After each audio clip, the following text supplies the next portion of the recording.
Hello and welcome to the official driver briefing for the DDF Racer Circuit Thermalito community event. Thanks for signing up, guys. Seriously, it's going to be an awesome event, and it's something that I've been wanting to organize for nearly 15 years now, so thank you for making it happen. And that's why I'm putting this briefing video together, just to make sure that we can bring you all up to speed, get you familiar with the circuit, make sure you know all the rules, and just make sure that we can make this event the best it can be. And because there's going to be quite a lot of information in this video, I'm going to put some time codes in the video description, and that'll come up along the play bar on the bottom as well. So if you want to jump back to a specific point, if you're not familiar with a specific part of the rules, you don't have to watch the whole video back again, but you do have to watch it through just so you know the basics, basically. So first off, I'm going to cover the rules and the general driving etiquette just to get that out of the way, because that's the most important part. And then after that, I'm going to do a corner by corner circuit breakdown and explain what the car will be doing, how to drive the car effectively, and all the lines around Circuit Thermalito where you can find the time.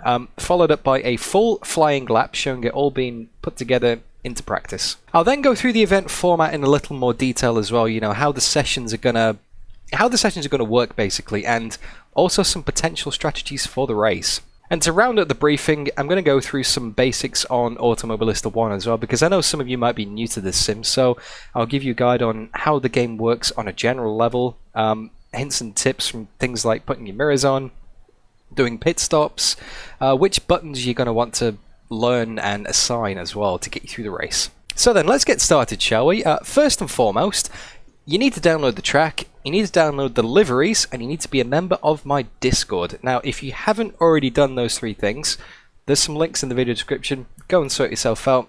They're all completely free. And while you're on my Discord, just check the entry list. Make sure you're actually on the entry list, because we do have limited spots for this event. We are limited to 28 drivers, and at the time of recording this video on 23rd of October, just less than a month away, we're already up to 21 people, so make sure you register, guys, otherwise you might miss out. So to do that, just message me in the Thermalito chat section, tag me, do whatever, let me know which car you want to drive. And when you go into the race, make sure you select the right car. So, with regards to the voice comms for Thermalito, it's mandatory to be on voice comms, guys. If you're taking part in the race, you need to be in the Thermalito event voice comms channel on my Discord. You don't need a microphone, you don't have to talk, but you do need to be able to hear me. Now, feel free to have a chat, if you do have a microphone, because it's going to be a pretty casual setup, but try and avoid any excessive chat, because I'm going to be using the voice comms to issue instructions throughout the race on the comms, which is why you need to be able to hear me, including calls for a safety car if we need one, if there's a track blockage, or just instructions in general, also the driver briefing in the warm-up session. Please be aware, this comms channel will be going out on the stream, so let's try and keep it nice. We're all adults here, well, most of you. So, I mean, swearing is fine, just so long as it's not anything like really offensive or just directed towards another driver. Any insults or abuse directed towards another driver will not be tolerated at all. We're all nice here, we can all get along, there's no need for any of that. Now, throughout the event, please use voice comms to advise drivers if there are any hazards out on track. You know, if you spin, particularly in the tunnels or blind corners, then just call out, "Caution, car stopped on track at corner such and such." You might want to take a little bit of time just to learn the corner names if you can. I'll post a map in my Discord Thermalito info section, so check that out. Now, with regards to losing control of the car, if you're spinning and you're out of control, get on the brakes. Bring the car to a complete stop, because the last thing we want to do is have people rolling across the track and making it difficult for the oncoming traffic to guess where they're going to be going. Now, if you do happen to have severe damage, please do not take risks getting back to the pits. If the steering is broken, the last thing you want to do is lose control of the car again and get even more damage, and maybe even take someone else out. Let's just take it easy coming back to the pits if you've got a broken car, guys. And now, if your car is fine to drive and you're able to carry on in the race, do not rejoin into the path of oncoming traffic. Just check your mirrors, be aware of what's going on around you. Damage is enabled. This is going to be a very easy way to destroy someone else's race and possibly even your own as well. So, overtaking and defending. In general, across the whole event, just be mindful of the cars around you, especially when in close traffic. It's a long race, it's not a sprint race, you're not going to win it in the first lap.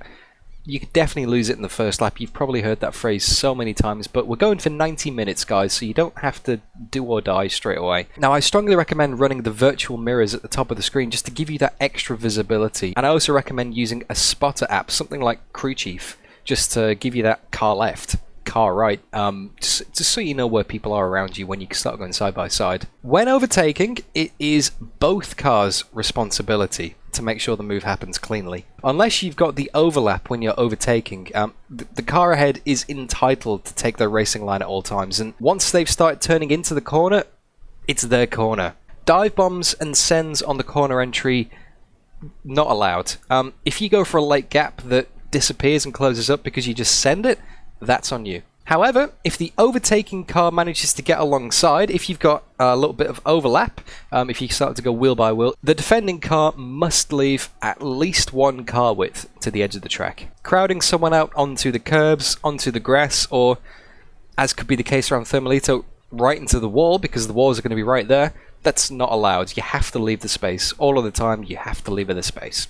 Now, you can defend, but blocking and weaving is not allowed, guys. If you decide to cover the line into the corner, you get your one move, and you're not allowed to then change your mind, especially into the braking zones, no matter how good of a run the car behind you gets. Now, because there might be some degree of field spread here as well, and varying lines around the circuit, just please be mindful of the car ahead of you. You know, you might get caught out by them if they have a slightly different braking zone. It's going to be quite easy to rear-end people here, so just leave a little bit of space. Don't back out completely, but don't be right up someone where you don't have time to react if they do get on the brakes right in front of you when you're not expecting them to. Now, this is especially important as well because we're going to be connecting from all around the world. We've got people from Sweden, from Australia, from America, from everywhere. There's going to be ping issues. It's not going to be perfect. Automobilista 1 is pretty good on the ping, but it's not perfect. So the closer you get to people who are on another side of the planet, there's going to be a little bit of wiggle room. So just be careful when you start going side by side. Just don't push it. Now, if you do get caught up in an incident and you have to redress the incident, like you give the position back or something, then you're encouraged to apologize over the voice comms. You know, if you get into an incident and knock someone off their line or disadvantage them, you know, just come on the comms and say, "I'm sorry," and hand the position back in a safe manner. Only if the car you disadvantaged is still within range. I do not want to see people parking it completely in the middle of the track and just coming to a complete stop, or just crawling around corners waiting for someone to catch up because they took them out of the race. If that person's behind you, just keep on with the race. You're actually going to cause more incidents by causing a danger to others just driving so slowly on the track. So if you're still within range, guys, then that's fine. Give them the position back. But if there's lots of cars in between you, if it's a bit of a mess, don't worry about redressing, because you're going to cause more problems. Now, the same applies for running wide and going off the track as well. If you gain time battling a car by cutting a chicane or running wide, then just be reasonable. You know, give up the time. I'm not going to be able to monitor every instant in this race, and since it's a one-off event, kind of applying penalties after the race doesn't really... It's kind of worthless. So, we all need to use our best judgment in this one throughout the event, and we're effectively...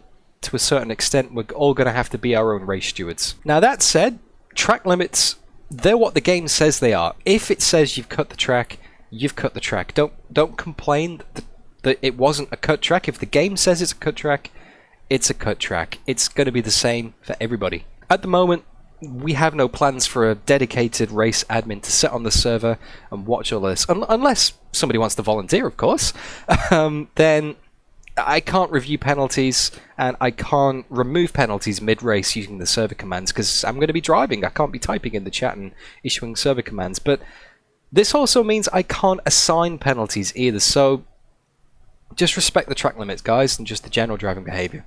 Now, flag rules are enabled, so make sure you do a bit of practice beforehand and know where the heads-up display, where the flags come up on your screen. Just pay attention to them. If you get yellow flags, it's no overtaking, just like the real thing. Same for blue flags as well. If someone's coming up to lap you, then you have to let them out of the way eventually, after a few corners. I'm not sure what the specifics for this are, but try not to push it, because if you do ignore blue flags, the game will give you a penalty, and like I said, I can't remove those mid-race.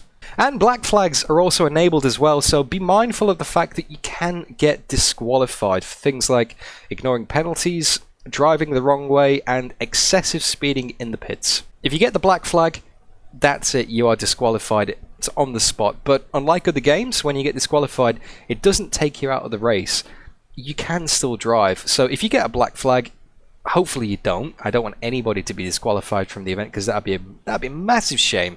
But if you do, just bring it back to the pits and then press escape, come back to the garage and just remove yourself out of the race. Hopefully it doesn't come to that. Now, with regards to your on-track behavior when being lapped, if you find yourself in that situation, be predictable. Don't put up a fight, just be predictable. You don't have to slam on and let them through. You don't have to just move all out the way. Just be predictable. If someone goes for the overtake, just roll out of it. Let them past. It's not your race to fight if you're a lap down. And if there's any doubt, the car being lapped can use voice comms to say, for example, pass me on the right, or I'm going to lift on the next straight. Use the voice comms to communicate to the car behind you if you intend to move out of the way, just to avoid any miscommunications. Now, regarding coming into the pits and the pit entry and everything like that, the pit speed limit here is 80k, or 50 miles an hour. Pitting is allowed throughout the race at any point, including in the safety car if we call a safety car for some reason. So please make sure you practice your pit entry. It's a tricky one, this one, guys. There's concrete on either side, and it's going to be so easy to smash into the wall on the pit entry and just pick up some unnecessary damage repairs just before you come into stop. So practice your pit entry, find out how fast you can take it, find out where the pit entry line is, where the lights are on the right hand side of the track. That's where the pit entry line is. Make sure you're down to 80k by that point. Make sure your limiter's on. You will get penalties for speeding in the pits. Also, coming into the pits, you have to respect the white line on pit entry. It comes up pretty quickly when you come out of Brody Bend, so if you are going to pit, as soon as you come out of Brody Bend, just pull to the right-hand side of the track, make your intentions clear, and follow that white line.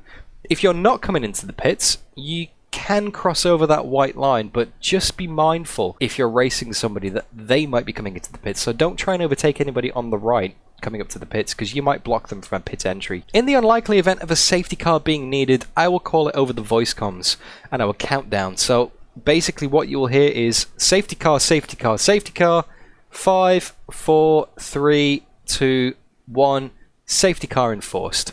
As soon as the countdown starts, no overtaking under any circumstances, and just gradually reduce your speed. Do not slam on the brakes. You do not want to get rear-ended by the car behind. Just lift off the throttle, take it easy, just slowly reduce your speed down. When the countdown is over, the leader of the race assumes the safety car role and has to basically put their limiter on and go to 80k, so that's very important. Once the countdown is finished, the leader is the safety car, and they must be at 80k on the pit limiter. It is then up to the cars behind to catch up slowly.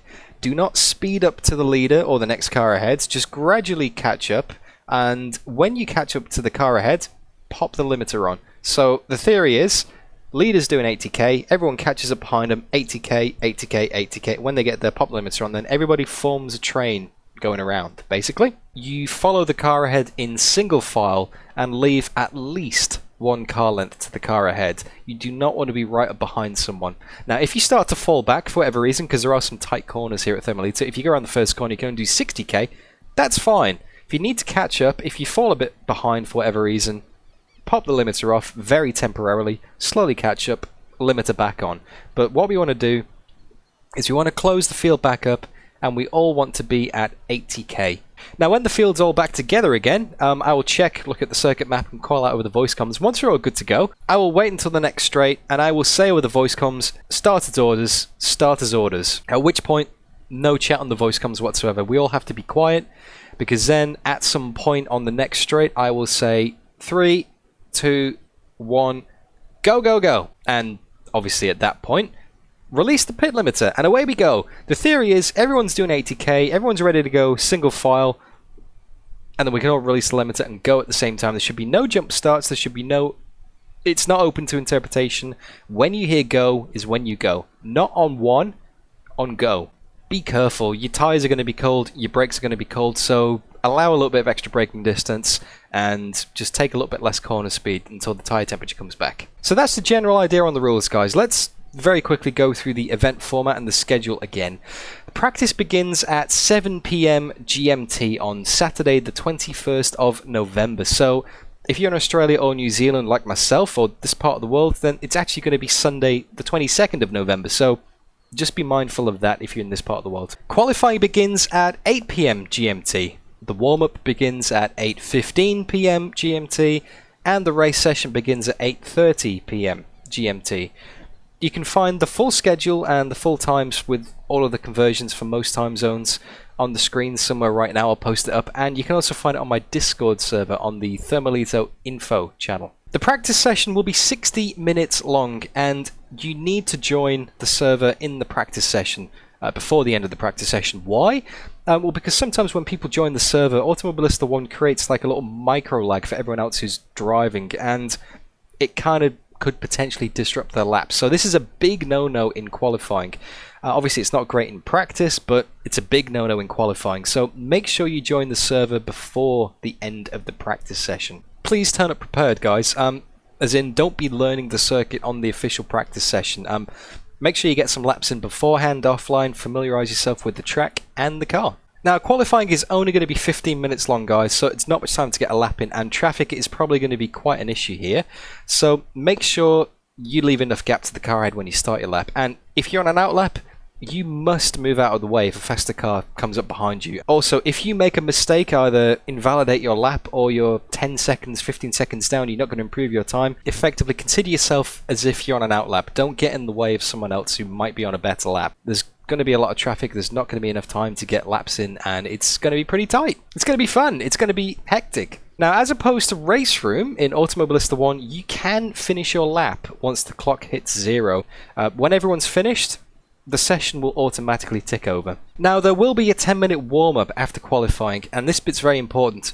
Do not drive out on track in the warm-up. Please just go into the warm-up, stay in the garage. I'm going to use the start of the session to do a final driver briefing, just make sure everyone's okay before the race starts, and then you can either use the rest of the session to go and have a quick comfort break, for want of a better word, or you can head out on track and just get used to the car on race fuel. That's right, do not forget to fill up the tank. I'm going to get onto specific strategy later in the video, but there is no refueling in this series, so don't forget to put the fuel in for the entire race. Now, when the race session starts, you have to press this button here in the bottom right to go onto the grid. You have to go and join the grid, and that will put you in your starting spot on the grid. The controls of the car are live at this point, so you have to wait for other people to grid up, but you're putting your grid. And we do a formation lap here, so none of it's automated, so be careful. And damage is on, so don't bin it before you even start it. Just be careful, okay? When you leave the grid, stay in single file, leave a couple of cars gap, and do not overtake. Why? Because you're allowed to weave and warm your tyres up, basically. And sensibly, though, of course. And if you get too close to the car ahead, or if you pull alongside them while they're weaving and trying to get some temperature in the tyres, if you pull alongside and go into their space, that's on you. Now, you can warm the brakes up as well, but do it by dragging the brake while you're on the throttle at the same time, you know? So your throttle's down, just drag the brakes a little bit as well. You are not allowed to slam on and then go and then slam on again and then go, because that is unpredictable, and that's going to cause a lot of issues. Just if you need to warm the brakes, drag the brakes, please. And when it comes over to the race start, everyone finishes the formation lap. Your spot on the grid will be highlighted by a little red box. Line up in the box. The game will tell you if you're out of position, so forwards, backwards. And then once everybody forms up, that's it. We're good to go. The start lights will come on, and then you know what to do from there. 90 minutes. Or 39 laps, whichever comes first, but it's going to work out the same, so 39 laps should be bang on 90 minutes, unless we have some safety cars. So just make sure you follow the rules and follow the guidelines, and you'll be fine. So, with all of that out of the way, let me go and do a slow lap at Circuit Thermalito. Let's go and do a corner-by-corner circuit breakdown, show you where the pace is. So it's a relatively short start-finish straight here. You don't get much of a run down to Turn 1. And Turn 1 is very tight, the Naumann hairpin. So you want to kind of straight line it here, brake just after 100, down to second, and then the last moment, pop it down to first. You can see there's a bit of a dip here. You do not want to accelerate before that dip, because if you do, you're just going to push the car wide over to this edge of the track here, It's very easy to get some on-power understeer and then just sort of slam into the barrier on the left-hand side there. And that is one of the characteristics of this car. You have to be gentle on the throttle. You can't just slam the throttle down mid-corner because it will just go straight, with it being a front-wheel drive, of course. So it's all about that progressive power input. Now, Henrik 1 and Henrik 2 here, completely flat out. You want to kind of straight line it as much as possible. You want to get it back over to the right-hand side of the circuit as quickly as possible, braking around about the 75 meter mark here. And pop it down to third, and then at the apex, take a lot of curb. You might want to be in second to get some extra drive, and just trying to be as smooth as possible. Now, very important, do not run wide after the green curb. The edge of the track here is at an angle. This great stuff here on the right hand side of the track and the left hand side of the track falls away very quickly. So if you get on that, it is going to pull you to the side of the track. So do not get onto that on the side of the track, otherwise you'll find yourself going wide and wondering why the car is understeering. Now, heading down the Mooney Straight, it's a pretty short straight here, and we get towards Eaglecott Junction. You can take this in third or second, but what you want to try and do, I'll show you a nice little trick here, is you want to try and get it as close to the inside as possible. Now, it's very tricky because you get cut tracks here, but see at the side of the track, I don't know if you can see here, the grey line, it's the same height as the inside curb. So if you get it just right, you can see how the car kind of balances on the curb there. If you can get that inside curb and not hit the tyres, it's going to give you a much cleaner run towards the end of the Eaglecott Junction here. You can straight line it a lot more effectively. Try and avoid going over the inside curb like this because it's real bumpy and it's really going to unsettle the car, and it's going to pogo you all the way down the Damo straight here. And again, just like I said, straight line it as much as you can out of Eaglecott Junction. Careful not to take too much curb on the outside, because again, that is quite easy to get a cut track there. Now, heading up to Brown Bend, some people take this in third. You want to have a really late turn in, follow the tyre marks here. Have a look at Arnold Schwarzenegger, and you want to apex around about here. I personally pop it into second to get the drive out, run it to the wall, and then rainy curves, tip it in earlier than you think because the circuit falls away from you. Be very careful not to hit that corner, that wall on the inside, that it's so easy to push wide and slam straight into that wall. Now, I'm going to slow down here because this one's important. This is Hole Corner, probably the most difficult corner on the circuit. Where's the road? Where does it go? You cannot see the corner. It's completely blind on entry. You have to practice this. You have to know where it's going to go. Do not brake at 50. So you see here, that's the 50 marker up at the top left. If you're braking at 50, you're braking too late. You need to brake at around 70. Maybe 60 at the absolute latest. You need to be completely off the brakes by the time you get to this part of the circuit, the crest. If you're still braking, because of the front-wheel drive nature of the car, you've got all the weight on the front, and the car suddenly tips down on the surface as well. You've got no grip at the rear, it's just going to come straight round. So the trick is to blend out of the brakes by this point, in third gear, and just let the car roll, basically. Now there's a little bump in the middle. You might feel it in your force feedback right here. At this point, it's safe to start accelerating. Now, try and keep it as tight as you can through Hole Corner here, and straight line it through the Rexy Flick. You can take some curb on the inside there, but it will jump the car a little bit. It's fine. These cars can do that.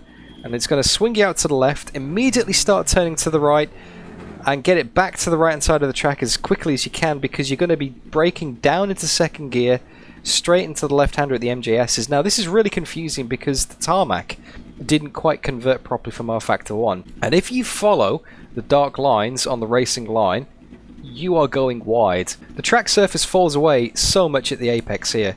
There's a hell of a dip. Look at that, there's a big gradient here. So if you're coming around the corner, right, and you're braking over here, it's just a funny sight, the steering wheel's gone. If you're braking over here, it's going to send you straight wide. The trick is to get turning in before the end of the tunnel. So start turning in here in second gear. You want to apex right here. If you're any wider, you're going wide. Now if you get the car in this point of the track, the camber just pulls you around, and you're already on the left-hand side of the track. You want to be as far over to the left as possible, so then you can cut back through the second part of the MJSs, be as daring as you can on the inside, and straight line it over the top. We're down the sticky straight now, and what you want to do is brake after this little bump. So the track dips away just after 100. You're going to be in 4th probably because of the fixed gears on this car, and you want to turn in just here. You just want to just catch the edge of that tarmac. It's a very tight apex. I do it in 2nd, hold the speed, and now accelerate. If you accelerate too soon, you're going into the banking and you're going into the gravel. But if you just sacrifice a little bit of speed at the apex of the Hunter loop, then you'll be fine. And it will, trust me, take that corner slower than you think. Hold the accelerator on the exit of the corner just for a split second longer, and you'll be amazed at how much speed you pick up all the way down this straight. Sean Smith Straight, the longest straight on the circuit, probably one of the best and most difficult overtaking opportunities because there is no room on the outside here and the track narrows up considerably. You want to brake around about 90 meters just as the tire marks start, and you want to pop it down to 3rd on the entry and then 2nd on the apex here. Keep it over to the left, sacrifice the speed, because the second part of the chicane, Jorgensen, is a lot tighter than the first. You want to not clonk that curb, because then that pushes you wide into the very quick Second Cummings tunnel. Now, this is the worst corner on the track by far. I actually don't know what I was thinking when I designed this circuit. It's horrible. Chicane mund. It's blind, it's uphill, it's off camber, it's bumpy, it's just awful. I don't think I've ever got a perfect line or even had an enjoyable line through here. But what you want to do is keep it over to the left, and you want to kill the speed as you're coming up the hill, and don't get too close to the inside barrier there, because as soon as you apex, it falls down so much. If you're going in too fast, you're going to get pushed out wide into the barrier on the outside. It's no good. If you're over here, this part of the track, you're going to have to get out the throttle so much to get into Brody Bend. So the trick, instead of being over that part of the track, you want to crest slower than you think, and you want to keep a tight line here, kind of straight line this bit, and then get it nice and close to the wall. Now watch, there is a dip in the track here, so we can have a backwards look at this circuit. It's pretty steep, but right here, right on the apex, there's a little dip right there.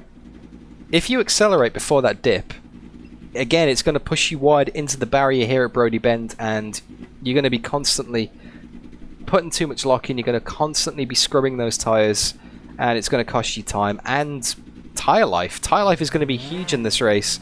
It's going to be a 1 or a 2 stop race depending on how well you can look after it. Through Brody Bend, if you get it right, Brody Bend is completely flat out. You don't have to worry about it. Now, if you're coming into the pits, you need to be over at this side of the track super early because you want to make your intentions known. If you don't come over to the right side of the track and you're coming into the pits, someone could sneak up on the inside and block your entry. So just move over to the right as soon as you get out of Brody Bend. If you're not coming into the pits, you can drive over these white lines, that's fine. You can drive over the pit entry. And now Hunter Loop is so tricky to get right. It's not first gear.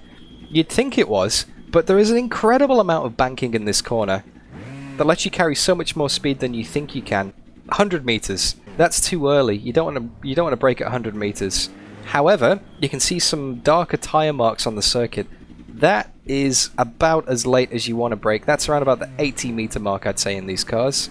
So you want to brake, you want to be in second gear, and you want to turn in early. You want to basically be like this and take the apex so much slower than you think, put full lock on, or as much as you can, hold it tight, and then launch it out. If you get onto the lighter part of the tarmac through the power loop, it's negative camber. Honestly, the circuit designer here at Thermalito is just a sadistic evil person. They made it so the inside of the corner is overbanked and the outside of the corner is off camber. So you have to get in that groove. Just be mindful of that. If someone tries to dive you in the power loop, just be mindful that you will have absolutely no grip on the outside of the power loop. So try and defend. If you think someone's going to get you, just defend to the inside, because you do not want to be on the outside there. It's a horrible place to be. Okay, so that's pretty much it then, guys. That is a lap of Circuit Thermalito broken down corner by corner, line by line. Hopefully that gives you a little bit more information of where to get the pace around here. I'm going to go and do a few laps now, and I'm going to cut to a replay, or recording, or whatever you want to call it, of my fastest lap, just so you can see all of that come together and see where I get the pace around here. I'll leave my inputs on the screen, I'll make it so you can see everything. Yeah, just pay attention, maybe even play it at quarter speed or half speed, just to see how the inputs are going, learn where I'm braking, learn all the reference points, and compare it to your lap, and see where you can find the time. I am using completely the default setup. I've not made any changes to this, guys, so this is just one-for-one reference lap. So here we go.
So hopefully this all helps you guys, and you're going to be able to go and find some more time around the circuit now. These are pretty stable cars. It's going to be quite hard to bin it in a spectacular fashion in before DDF bins it on the first lap, now that I've said that, but you're not going to bin it easily, but you are going to lose time and wear down the tyres very quickly if you start losing control and pushing too hard.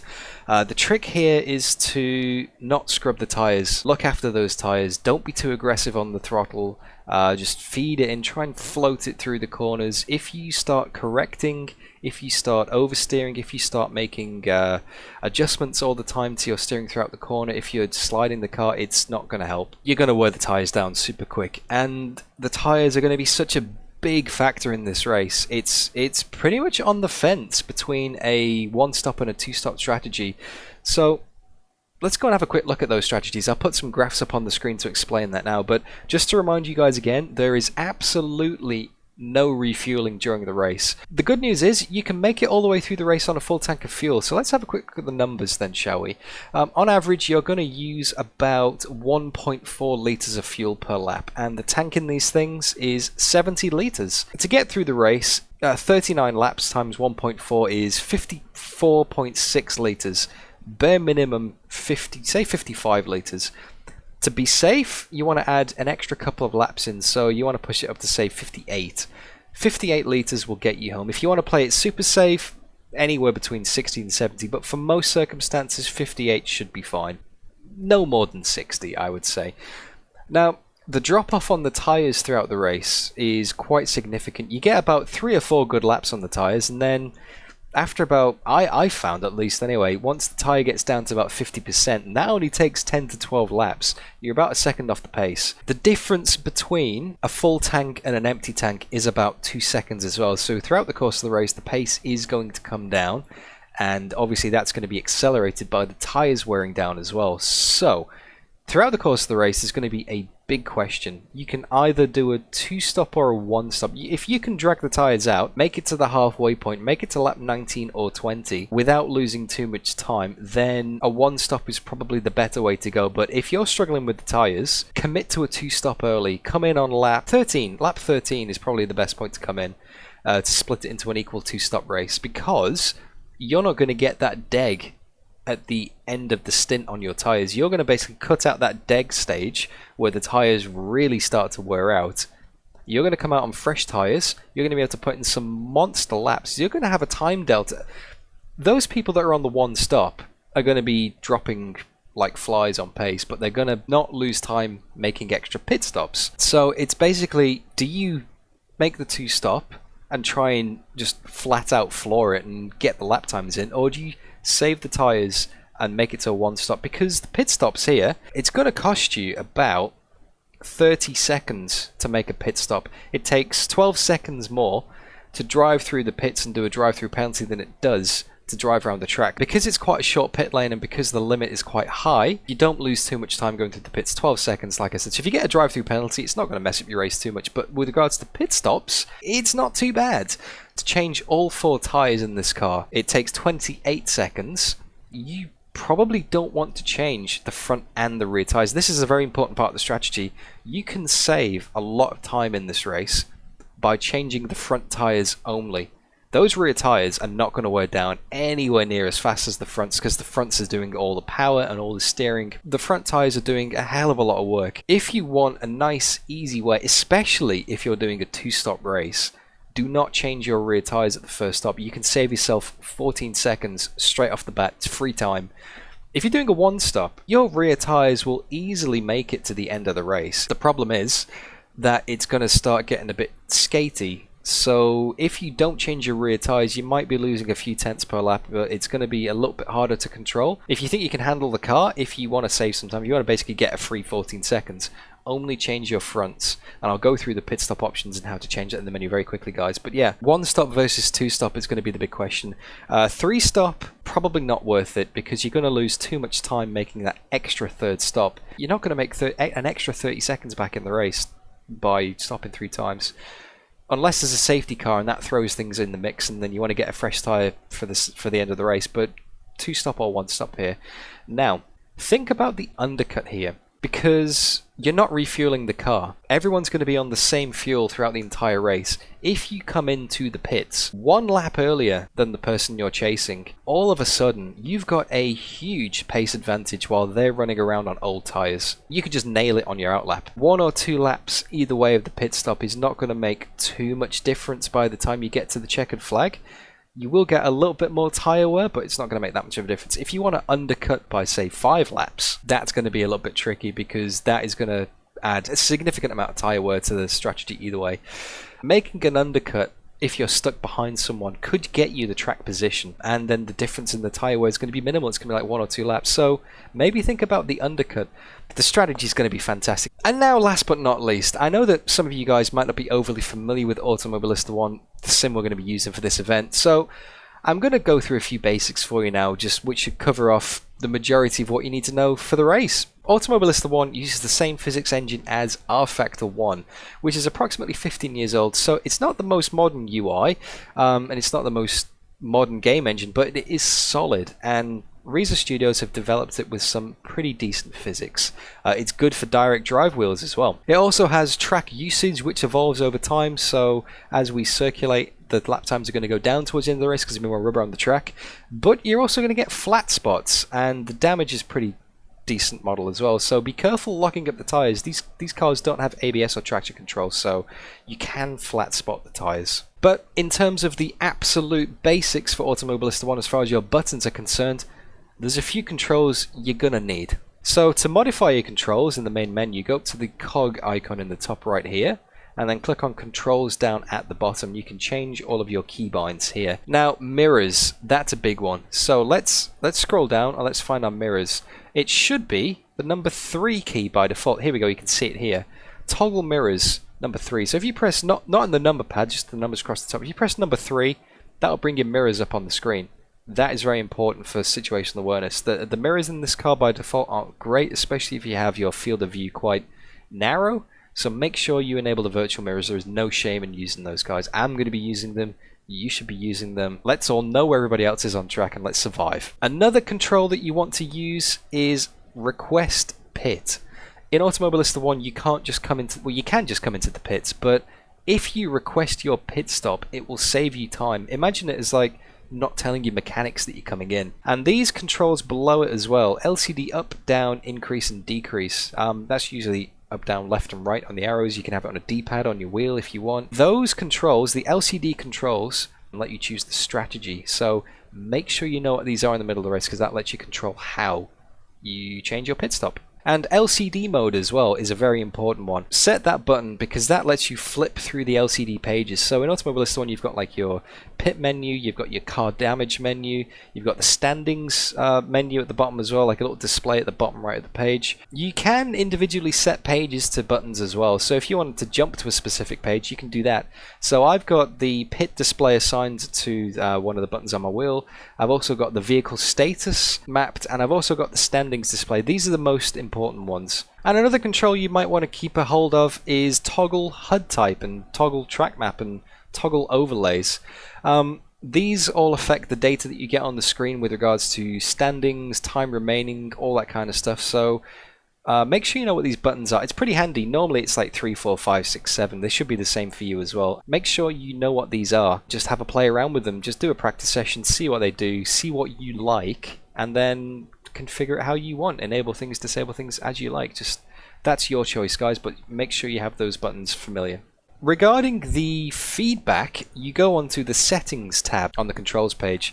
Now I have it running on pure and effects 2. If you have a direct drive wheel, you probably want to put it back to pure. Effects 1 is basics, effects 2 is like your engines and curbs and collisions, and then effect 3 is like engine vibrations as well. Effects 2 is fine. I have negative force feedback strength here because sometimes by default feedback is inverted. I have it at -61 because that's a strength that I like. It doesn't clip it too much. You play around with it, but if you find the steering wheel pulling away from you in the corners, your feedback is the wrong way round, so just set it to negative instead of positive, or the other way around. Force feedback low force boost basically increases the small sensations in the wheels. So if your wheel feels really light and you don't have any detail, especially over small bumps, increase the force feedback low force boost and that should help you out. But that's pretty much it. Those are the 3 controls that you get. Now before you can join in the multiplayer event, you have to select your car. But I'm going to move my webcam out of the way because the car is hiding down here in the bottom left.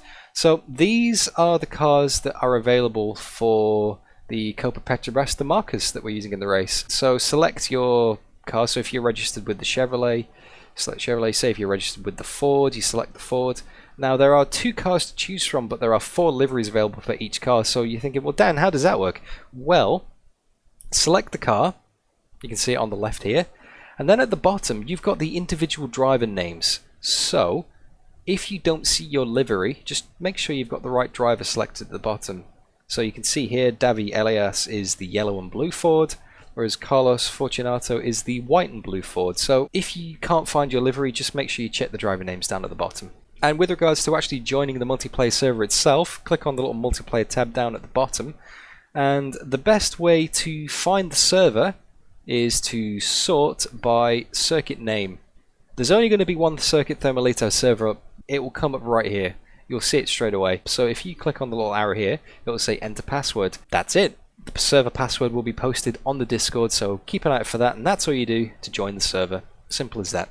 Now when you initially join the server, this is the screen that you're going to be greeted with, guys. The standings come up on the top and you can click any of these names to see the other cars. So if you want to spectate someone else for a while, click on the name and it'll follow it. What you want to do to change your car setup is go to this little icon at the top here with the car and the spanners on. And then that brings you into the setup screen here. And there's not much you can change on this car. You cannot change the gear ratios. Olaf, You can change the reverse gear, but you can't change the overall gear. Around Circuit Thermalito, you will only just get into 5th on a few corners, and that's just the way the cars are.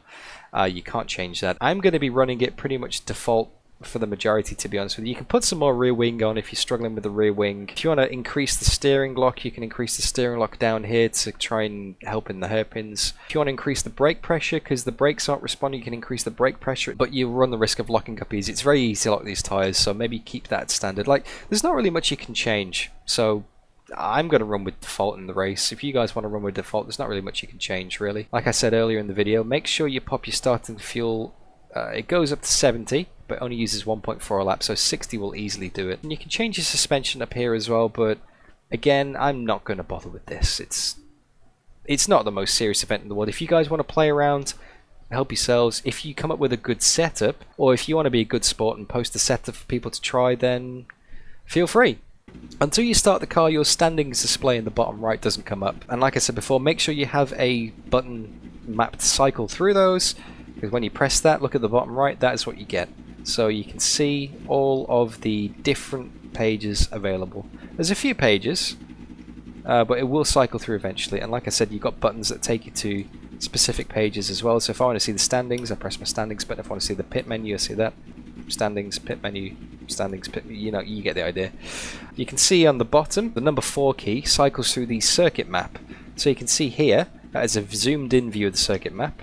Super zoomed in view, no circuit, and then overall circuit. So press number 4 to cycle through. Number 5 toggles everything else on and off. Number 6 toggles the page on the bottom, so you don't really want to disable that, so number 6 does that. And number 7 cycles through the different kind of broadcast overlays. So just have a play around and see what works best for you guys. That's it. There's your pit stop menu. Bottom right, when you select the pit stop, like that, it automatically brings up your pit menu. And this is where your directional keys, you can go up and down and left and right.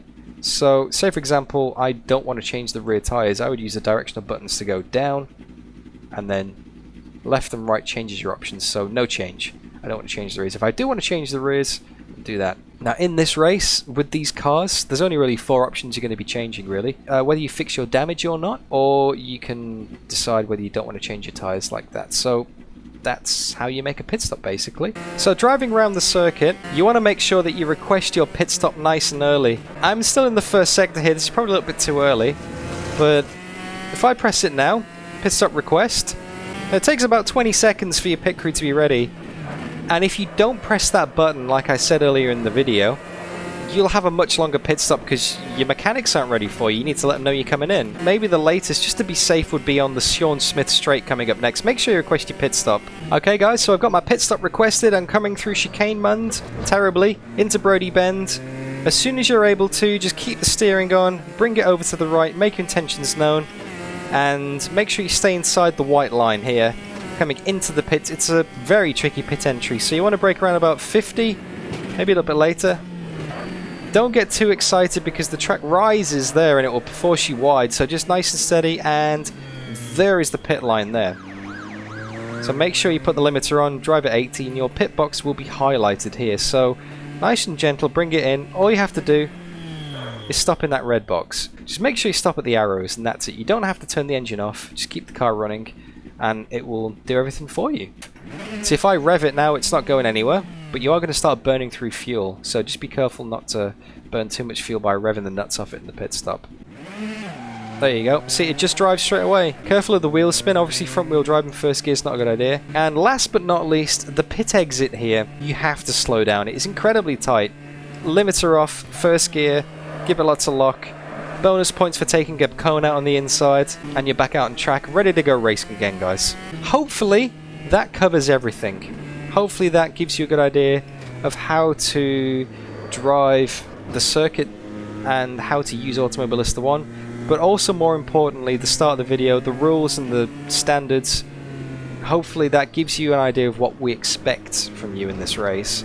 This is a fun event. It's not a super serious esports pro kind of competition, but we do expect a certain standard of driving because people are going to put a lot of effort into this and a lot of time into this. 90 minutes is not a short amount of time, and it's going to be the longest race that some of you guys have ever done. So be prepared just be nice and just drive sensibly. We don't want to wreck anyone's race. We want to have a lot of fun. I hope you guys are all going to enjoy it. I hope you guys have a great time out on track. I hope this video is useful. Don't forget to use the codes along the bottom, the time codes, the timestamps, to go back to a specific section if you get stuck, and get practicing. Get familiar. Know the circuit, know the track. Shave off those extra few seconds and turn up on race day and just have a good time, guys. Thank you so much for watching. I'll see you on Discord or on YouTube or in a live stream very soon, if not before, on track here at Circuit Thermalito. Thanks guys, all the best for the race.